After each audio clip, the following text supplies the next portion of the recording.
Madame, Messieurs, bonsoir à tous. Merci de suivre cette édition d'information sur Equinox Télévision. Édition bilingue de ce dimanche avec Innocent Azé et Donald Brice Kamga. Innocent, good evening. Bonsoir, Donald Brice Kamga. Good evening to you as well, viewers. Thanks for joining us in this 8 p.m. bilingual newscast on Equinox Television. In our top stories, the President of the Republic, Paul Biya, left the country this Sunday, July 11, 2021, to Europe for a private visit. He is accompanied by First Lady Chantal Biya. Before leaving the country, the head of state, Paul Biya, had a meeting with some top officials.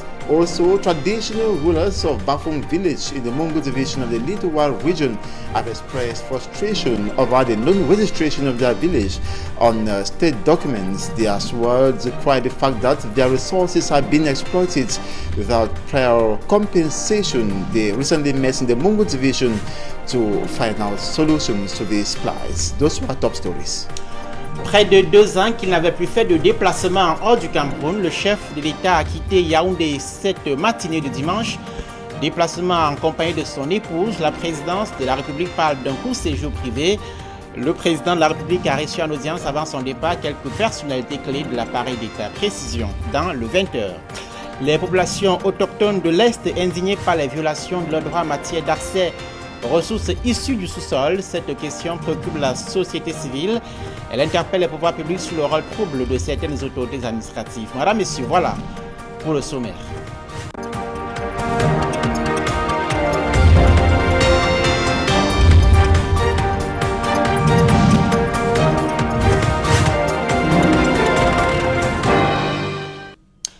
Bienvenue à tous. L'accès à la terre et aux ressources issues de l'exploitation du sous-sol. La question préoccupe les autochtones de l'Est. La société civile se penche également sur cette préoccupation. C'était à l'occasion de la présentation de son rapport 2020 sur la situation des droits de l'homme au Cameroun. Les précisions de Emmanuel Diop et Marcelin Gansop. Présente à Yaoundé, Martine Mompo était porteuse d'un cri de détresse, celui de sa communauté qui est privée de son guide depuis belle lurette. Nous avons un problème de chefferie parce que toutes les autorités de la ville, toutes les requêtes que nous laissons au niveau de la préfecture ne sont pas prises en compte. Donc tout le temps on rejette. Voilà pourquoi nous avons tous les problèmes du monde. C'est un vide déplorable qui cause suffisamment du tort à ces pygmées de l'Est. Nous ne sommes pas reconnus parce que même les redevances forestières, on ne tient pas compte de nous. Même le chef du village Madouma qui dit que le village Kwame est un quartier de Madouma ne tient pas compte de ce village. Donc nous avons beaucoup de difficultés qu'on rencontre à cause de la chefferie. Le réseau camerounais des organisations des droits de l'homme n'est pas insensible à cet état de choses et engage un plaidoyer en faveur du respect des droits des peuples autochtones. Quand c'est des violations, c'est encore plus compliqué parce que celui-là, le garant du pouvoir de l'État, qui devrait peut-être en tant que juge, en tant que maire, en tant que responsable d'une administration vous protéger, quand il se retrouve en train de violer systématiquement votre droit d'accès à la terre, d'être complice de la torture, c'est des choses qu'il faut vraiment soulever avec beaucoup de force. C'était aussi l'occasion pour le réseau camerounais des organisations des droits de l'homme de présenter son rapport d'activité 2020. L'on retient que malgré la menace coronavirus, les défenseurs des droits humains ne sont pas restés les bras croisés. Nous avons mis par exemple sur tout le long du rail 181 comités de veille et de dénonciation pour assister les femmes victimes de violences basées sur le genre par exemple. Nous avons accompagné 35 défenseurs des droits des peuples autochtones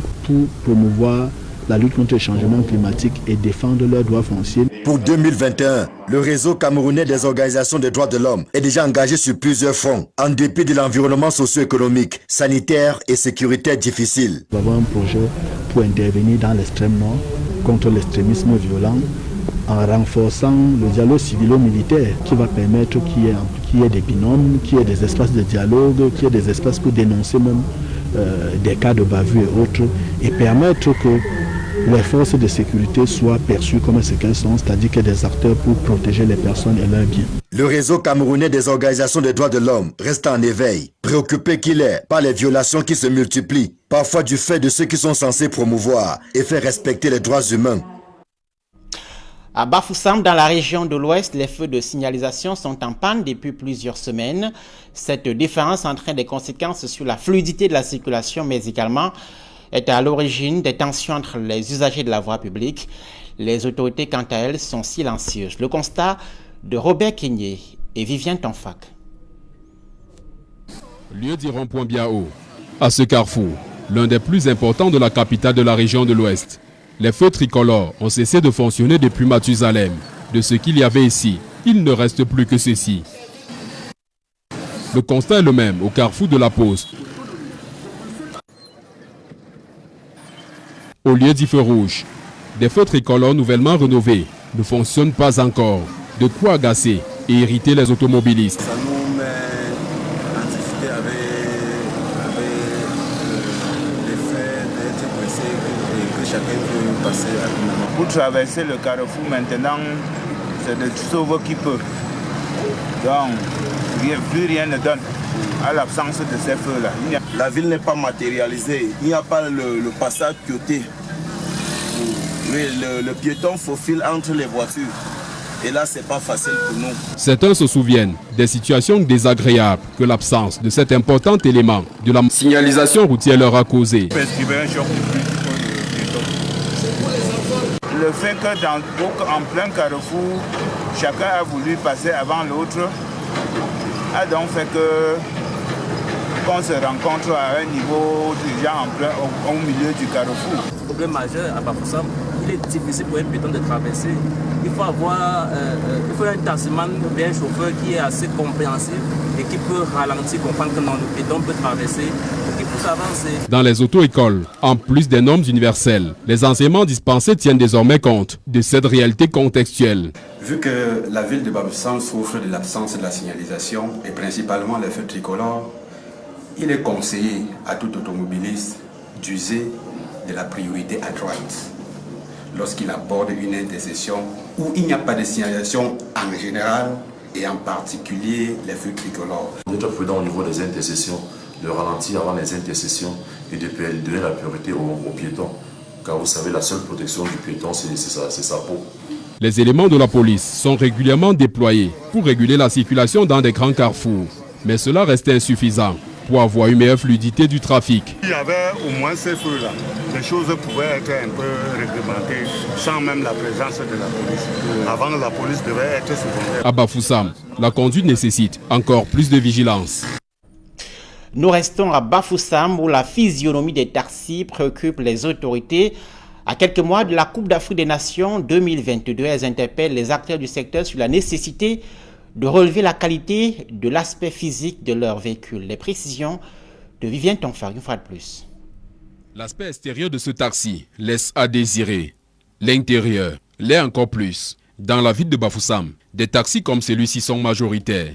À 5 mois de la Coupe d'Afrique des Nations, dont Bafoussam est l'une des villes hautes, la délégation départementale des transports pour la MIFI est sérieusement préoccupée. Les routes sont déjà bonnes à Bafoussam, l'éclairage est intact, les stades, vous le savez, je n'ai pas besoin de vous dire, sont prêts. Mais au niveau du transport, nous voulons assainir. Les vieilles voitures doivent quitter la ville, c'est le rôle du délégué de transport. Les taxis doivent être corrects, c'est-à-dire chaque taxi doit avoir ses papiers, notamment la capacité et tout le reste. Chaque taximan. En plus des taximens, les conducteurs de moto-taxi sont eux aussi invités à se mettre à jour avant le début de ce grand événement sportif. Au niveau de mes amis ici, qui ont les motos, nous avons le devoir de les encadrer. C'est d'autant, vous le savez, que le chef de l'État nous avait dit qu'il faut encadrer ces amis qui ont les motos. Au cours d'une descente sur le terrain, le délégué des transports pour la MIFI dit avoir engagé des initiatives pour faciliter la tâche à ces acteurs du transport urbain.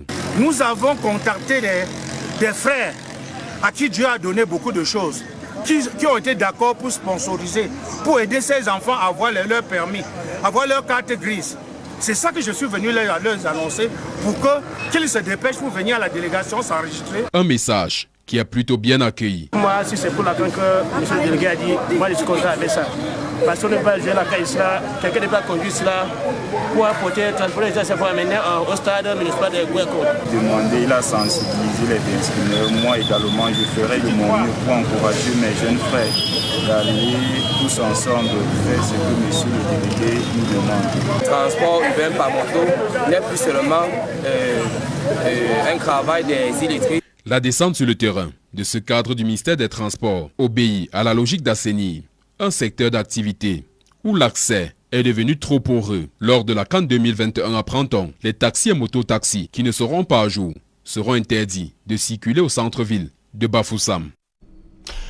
Des Camerounais se mobilisent pour la célérité dans la délivrance des cartes nationales d'identité. Alors que le gouvernement annonce l'accélération du processus pour ce qui est de la délivrance des passeports, ils espèrent obtenir le même enthousiasme pour ce qui est de la CNI. L'initiative est portée par Anne Fegan-Noah, la porte-parole de Cabralibi. Les précisions de Élisée Borba et Gizogo à Yaoundé.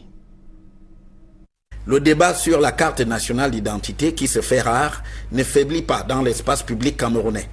Alors que la police vient d'instaurer un nouveau passeport biométrique délivrable en 48 heures, le Parti camerounais pour la réconciliation nationale, PCRN, demande s'il ne pourrait pas en être autant de la carte nationale d'identité. Il aurait été plus honnête, plus pertinent de traiter ces deux questions simultanément, sinon de traiter prioritairement celle de la CNI. Il faut se rappeler que le passeport, c'est un document de voyage. Donc on a besoin de passeport que pour voyager. On est sanctionné que si on veut voyager, mais si vous n'avez pas de CNI, vous n'êtes pas citoyen. Fort de cette réalité, cette formation politique soupçonne le gouvernement de vouloir renflouer ses caisses. Comment comprendre qu'un document qui est obligatoire soit traité avec ce qui s'apparente à de la négligence, alors qu'un document facultatif, comme le passeport, retient autant d'attention? Ça nous laisse penser que le but, c'est de renflouer les caisses de l'État, manifestement, puisque la carte d'identité ne rapporte pas autant que le passeport. La DGSN a trouvé pertinent de s'intéresser au passeport. Le PCRN réitère alors qu'il ne serait pas superflu pour la police d'envisager d'autres dispositions pécuniaires pour ce qui est de la carte nationale d'identité. Nous posons la question à la DGSN, celle de savoir, vous voulez que les citoyens payent combien pour bénéficier d'un service à peu près normal s'agissant de la CNI? Si le but est d'augmenter le prix, d'institutionnaliser ce qui s'apparente au commerce des titres identitaires, que ce soit aussi le cas pour la CNI, parce que le défaut de CNI cause beaucoup plus de dommages aux citoyens que le défaut de passeport. Davantage encore, le Parti camerounais pour la réconciliation nationale estime qu'il faudrait s'attarder sur la question de la double identité qui complexifie l'obtention de la carte nationale d'identité. Il s'agit de réexaminer cette loi pour y introduire des mesures conjoncturelles, avec des sanctions bien sûr, pour que ceux qui ont procédé ainsi sachent que ça ne peut pas être une pratique normale. Mais il faut d'abord le faire dans un premier temps, parce que la porosité de l'état civil est la responsabilité des pouvoirs publics. Ramener le délai d'établissement de la CNI à 48 jours. Nous parlons de 48 jours parce que nous comprenons que pour la CNI, il y a un certain nombre de vérifications qu'il faut faire sur les documents, pour lesquelles, des vérifications dont on n'a pas forcément besoin pour le passeport. Autant dire que la police est loin d'avoir éteint les critiques à son endroit au sujet de la carte nationale d'identité, malgré l'introduction en grande pompe du nouveau passeport biométrique. Cela faisait 20 mois qu'il n'avait pu quitter le Cameroun pour l'étranger. Paul Biya s'est envolé ce dimanche pour l'Europe. Le président de la République a pris l'avion à 11h à l'aéroport international de Yaoundé-Simalène. Il est accompagné par son épouse. Un communiqué de la présidence de la République parle d'un court séjour privé en Europe. Avant son départ, Paul Biya a reçu en audience le ministre d'État, secrétaire général de la présidence de la République, Ferdinand Ngongor, le premier ministre chef du gouvernement, Joseph Dion-Ngouté, et le directeur du cabinet civil de la présidence, Samuel Vondo-Ayolo. La suite officielle du chef de l'État, le directeur du cabinet civil de la présidence, Samuel Vondo-Ayolo, le contre-amiral Joseph Fouda, conseiller spécial à la présidence de la République, et Simon-Pierre Bikele, chef du protocole d'État. Le dernier déplacement du chef de l'État hors du Cameroun remonte à fin 2019. Il prenait part à la conférence du Fonds mondial de lutte contre le sida, le paludisme et la tuberculose. Ce conflit a criblé dans le département de l'Océan. Les détournements de fonds publics dans le cadre d'un projet social suscitent le courroux de ses initiateurs. L'affaire est pendante devant les tribunaux. Les précisions de Xavier Foka. Ce conflit sur un projet social a criblé dans le département de l'Océan, dans la région du Sud. Les détournements de fonds dans le cadre de ce projet courroucent les initiateurs de ce projet qui ont saisi les tribunaux pour qu'elles puissent se trancher. Xavier Foka pour les détails. Ces infrastructures qui tombent tout doucement en ruine grouillaient jadis de beau monde, des orphelins qui étaient entièrement pris en charge. Depuis quelque temps, les édifices ne sont plus que l'ombre d'eux-mêmes. La principale source de financement, un restaurant, a connu une malversation financière causée par l'un des gestionnaires. Il a tourné cet restaurant à son propre nom. Au début, il a changé le nom, il a changé complètement Fashion. Quand on lui demandait par rapport aux bilans, ils n'ont jamais montré les bilans. Parce que 50% des gagnés va aller pour les écoles, pour toutes les écoles ce qu'on construit, et 50% c'est pour lui. La conséquence est sans appel. Le personnel enseignant qui s'occupe de l'éducation des petits orphelins n'a pas eu de salaire depuis belle lurette. Les locaux restent fermés et d'autres projets piétinent. Mais cet argent est là pour les avenirs des enfants. Et maintenant, on a construit une école à Newtown pour plus de 600 élèves. Et maintenant, l'argent manque pour cette construction. Les initiateurs du projet d'encadrement des orphelins voient ainsi le rêve de ces derniers malheureusement s'évaporer. On veut que les enfants de Cameroun aient leur chance. On veut que les enfants de Cameroun aient la possibilité d'avoir un bon avenir. On veut que les enfants puissent être les leaders de demain. On veut que les enfants vont progresser. On veut que les enfants vont une fois aussi capables d'être des autres enfants. L'affaire qui fait grand bruit dans la ville de Kribi est pendante devant les juridictions compétentes. Le conseil du mis en cause refuse de s'exprimer sur cette question en attendant la décision de la justice. Cette mise au point avant la deuxième partie de ce journal sur le plateau de Droit des réponses, édition de ce dimanche. Le représentant du Rassemblement démocratique du peuple camerounais a déclaré que le beau-père du président de la République serait allé en prison. Étant le conseil de M. Vigoureux, maître Charles Tchungan dément formellement qu'il ait été en prison sous le règne de Paul Biya. C'est une mise au point parvenue à notre rédaction. La deuxième partie de ce journal en langue anglaise avec Innocent Azé. Innocent, good evening once more. Thank you, Donabli Skamgang. Good evening once again, and to viewers, good evening. Thanks for staying with us. The President of the Republic, Paul Biya, has traveled out of the country this Sunday, March 11, 2021, to Europe for a private visit. He is accompanied by wife, First Lady Ishanta Biya. Before their departure, the head of state had a brief conversation with some key state officials, the Secretary General and the Presidency of the Republic, Ferdinand Ngongo, the Prime Minister and Head of Government, Chief Dr. Joseph John Gute, Director of Civil Cabinet at the Presidency of the Republic, Samuel Mvondo Ayolo, Simon Pierre Bikele, Chief of State Protocol. He also met with Fuda Joseph, who is Special Advisor at the Presidency of the Republic. We talk something else to say traditional rulers of Bafong village, that's in the Mungu division of the Littoral region, have expressed worries of frustration over the non-registration of their village on state documents. They as well expressed frustration over the exploitation of their resources without prior compensation. They met recently to sort out ways of this crisis. Details with Mala Glory. We'll be talking about the traditional rulers of Bafong village. I told you in the Mungu division of the Littoral region who have expressed frustration over the non-registration of their village on state documents. They as well say they are disgruntled over the fact that their resources are constantly being exploited without prior compensation. Their locality remains enclaved. Mala Glory reports. and the natives of Bafung, who originate from Penja, Lum and Jombe in the Mongo division, expressed their disappointment as their identity has been ignored by the government authorities. They are attributed tribes which do not identify their true origin. It is in this regard that the traditional rulers gathered in Lum to call on the attention of the public authorities. C'est notre objectif aujourd'hui, avoir une identité qui sera relayée dans le fichier national. Our main objective today is to have an identity which will be recognized nationally, because the people of Bafung are not yet recognized at the level of the state's documents. The villages of this division do not have a paramount chief. Whenever we go to establish our national identity cards, we are told our tribe is not yet recognized. For this reason, we are disappointed.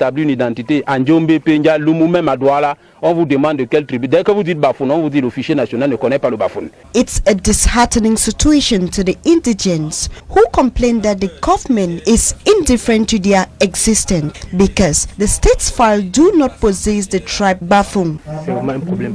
Donc nous sommes trois arrondissements, mais cependant nous ne sommes pas. Recently, I went to establish a national identity card. I was imposed to put Bonkeng or Abong, or rather Bakosi. I have no relation with any of these tribes, but I was constrained to write Bakosi. Il n'y a aucun rapport avec les Bonkeng. On ne se connaît pas. J'ai mis Bakosi encore. They also frown at the fact that their natural resources are being exploited without any compensation. This because the community lack infrastructural development and basic social amenities such as water, energy and road network. Le peuple Bafou en souffre énormément. Nous avons des richesses telles que mais nous n'en bénéficions de rien. The population of Bafung are suffering. We have natural resources, as you can see, but we do not benefit from it. People come and exploit from these resources without developing the area. The community suffers from this, and it is for this reason that we have engaged on several judicial procedures. Pour se fédérer pour un objectif, le développement de leurs différents villages. The people therefore urge the government to consider the well-being of the community and to enhance the identity of the natives. The land crisis at Government's Technical College Bimbia in Limbe 3 subdivision of the southwest region of the country has finally been laid to rest following the allocation of 20 hectares of land by the FACO administration. This was during the visits of the Minister of Secondary Education, Nanova Lyonga, recently. Details with Davidson Maimo. After more than an hour in-camera meeting, bringing together Minister Nalova Lyonga of Secondary Education, accompanied by the Secretary of State in charge of Teachers Education, Boniface Bayola, FACO Senior Divisional Officer in Gamba Emmanuel Odu, and personnel from other technical-related services. It was clear Cameroon Secondary Education Board's visit to FACO Division is to put things straight before the start of the next academic year. At Government Technical College Bimbia, situated at Manawa Bay, Limbe 3 subdivision, where the school land has been subject of discussion of alleged misappropriation. The minister was shown an area covering 20 hectares as a new site by the senior divisional officer. It's given us not just here, but we also have at the back behind us, a small place at the back. This side is the main agricultural and technical school. We're really grateful to the SDO for making things so clear. However, communicators question what becomes of the document and land first approved by the Minister of State Property and Land Tenure and Cameroon Development Corporation, the CDC. Nonetheless, the calm, understanding but sustained minister noted with satisfaction the strategy proposed by FACO administration to temporarily relocate Government High School Mbonjo to jointly operate at same site with the technical school. Here you can enjoy security. This is the most secure, among the most secure places. So as to solve the issue of flooding of the school premises during rainy season and insecurity. So that school will have a secure area to continue instead of being where they're flooded every year, as you know. So we're certainly going to build more classrooms here to accommodate the 2 schools that are there. And it's better that we do it now that we're starting a new year than do it in the middle of next year. The Minister and the Secretary of State equally visited Government Bilingual High School Batoke, Government Bilingual Technical High School Isokolo, all in Limbe 2 subdivision, and Government Technical High School Ombe in Tiko subdivision, where contractors were encouraged and asked to hasten up with ongoing project before the kickoff of 2021-2022 academic year. The Minister of Secondary Education, Nalova Lyonga, says apart from the introduction of agriculture to some technical schools, Government's Technical High School Ombe, which is the oldest technical school west of the Mungo, shall be given a new facelift in the nearest future. Take a listen to one in the following excerpt.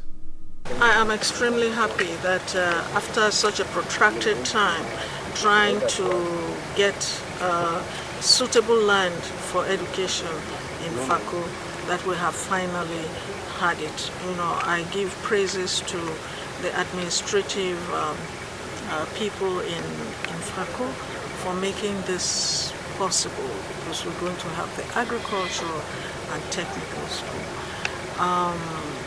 You know, as you can see now, the population of Limbe is growing.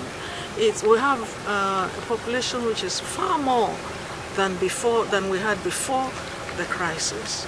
So the population is only growing, and the decision of the head of state to give more money for buildings, you know, to do buildings so that these children can go to school is very appropriate. And that is why this meeting is also, you know, this tour is also very, very, very appropriate. And coming to Ombe, where we are now, you know, it is one of the crucial buildings for the Anglophones, because for those of us who have memories, most of the parents studied in this on this site. So things concerning plumbing, you know, all those technical trades, they learned them here. You know, they did not have to go out to learn. And it's very painful to the Anglophones to find that we have just forgotten about Ombe. We cannot forget about Ombe. And that is why I've asked that the older part will be renovated while we are trying to complete the new site. In news out of Cameroon, former South African President Jacob Zuma is hoping to overturn his 15-month sentence for contempt of court, which he began serving this week. Charles Ekome has a roundup of our international page. South Africa's former president, Jacob Zuma, has lost his latest bid to block his arrest, meaning he will remain in jail. Zuma's legal team is hoping to overturn his 15-month sentence for contempt of court, which he began serving this week after handing himself into police custody late Wednesday. But speaking on Friday, the High Court judge presiding over the attempt to stay his arrest said the application had been dismissed with costs. However, this is not the only attempt Zuma is making to overrun his sentence handed to him by South Africa's Constitutional Court after he failed to attend an inquiry into corruption during his presidency. He denies any corruption and has not cooperated with the legal process. Currently, Zuma, who still has a large base of support in South Africa, will be eligible for parole in just under 4 months. Meantime, France is to start closing its military bases in northern Mali before the end of 2021. President Emmanuel Macron has said the country, which has been fighting Islamist extremists in the Sahel for 8 years, will initially move troops south before reducing the numbers to around half, amounting to about 2,500 to 3,000 soldiers. Macron said the decision had been taken in line with the imperative of containing the spread of the threats to the south. The French president was keen to point out they would continue to work in the region even with reduced numbers. That's it for this 8 p.m. bilingual newscast on Equinox Television. Thanks so much for watching. Do have a splendid evening. Coming up next, La vérité en face. Donald Blaise Camara, à demain. À demain, Innocent Lassé. Madame, monsieur, bonne soirée à vous. Restez sur notre antenne. Dans quelques instants, on vous l'a dit, l'émission La vérité en face, avec pour inviter ce soir le docteur Albert Zé, économiste de la santé. Avec lui, Cédric Noufélé et les autres collègues évoqueront le financement de la couverture santé universelle au Cameroun, mais aussi le scandale autour de la gestion des fonds liés à la lutte contre le Covid-19. Restez sur notre antenne. Dans quelques instants, l'émission La vérité en face.